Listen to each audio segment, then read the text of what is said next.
again mga kapuso, welcome to the beautiful beach of Boracay. I'm sure hindi kayo nagugulat kapag meron kayong kakilala na uwi galing Boracay, either may dreadlocks, may naka-braid ang buhok, or may henna tattoo. Kaya kasi marami talagang serbisyo na nagaganap dito sa Boracay na katulad ng mga yan.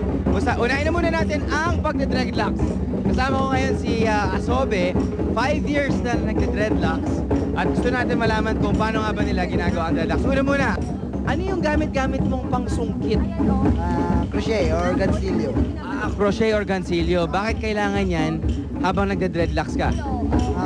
Para mabuo mo yung bilog na ganito, kailangan mo gamitin ng gansilyo para ipasok mo sa dyan at yung mga nagkabuhol-buhol na mga buhok, may sabit niya dyan, may pasok dito para magkakross siya.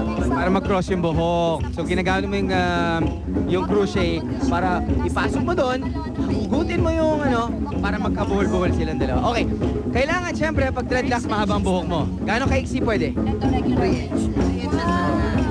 Okay, sa 3 inches na yon, gaano katagal para matapos ang buong ulo? 6 hours.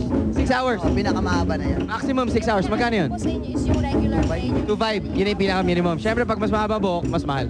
Alright, man. Okay. Punta naman tayo ngayon. Wow! Sa mga nagagandahan, nagpapa-braid. Of course, kasama natin ngayon si Miss Joy. Parang medyo professional si Miss Joy dahil ilang years na ho kayo nagbe-braid? Going on 4 years na. Going on 4 years, parang medyo automatic na yung paggawa ni ma'am. So, paano nga ba mag-braid? Left over right? Right over left? Ano bang nangyayari dyan, ma'am? Actually, full ng hair. Okay. Tapos, divided into 3. Divided into 3. It depends. Left over right or right over left. Okay. Left over right, right over left. It depends.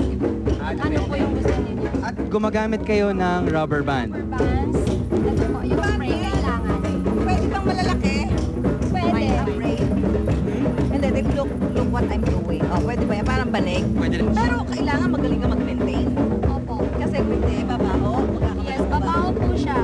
O, pag-maintain po, the way you wash is, kuha po kayo ng tabo, lagay ng tubig, mix yung shampoo hanggang pumula, lagay sa ulo, leave ng ilang minutes, tapos banlawan ng maigi. Wag lang po yung conditioner kasi magkakaroon po kayo ng balakubak pag hindi na-rinse ng maigi. Okay, Miss Susan, punta naman tayo ngayon sa, isa sa mga talagang kinagigiliwalan ng mga tao pupunta sa Boracay, ang paghihena. Kasama natin ngayon si Kuya Randy. Kuya Randy, di ba alam kong hindi basta-basta na pwede ka maglagay ng henna sa kahit anong skin, correct? Oo, kailangan. Kailangan may skin test na lagay dito sa yung gilid ng kamay. Tapos, after 30 minutes, balik ka sa NRTs kung walang reaction. Ano yung reaction? Ano yung itsura ng reaction? Namumula po yung hindi na pala. Okay. Tapos, nakakami.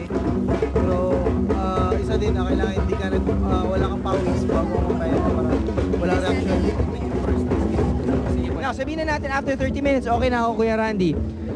Siyempre, pipili na ako ng disenyo niyan. Kung gaano kalaki. Ito, pipili ka lang sa catalog. Di ba?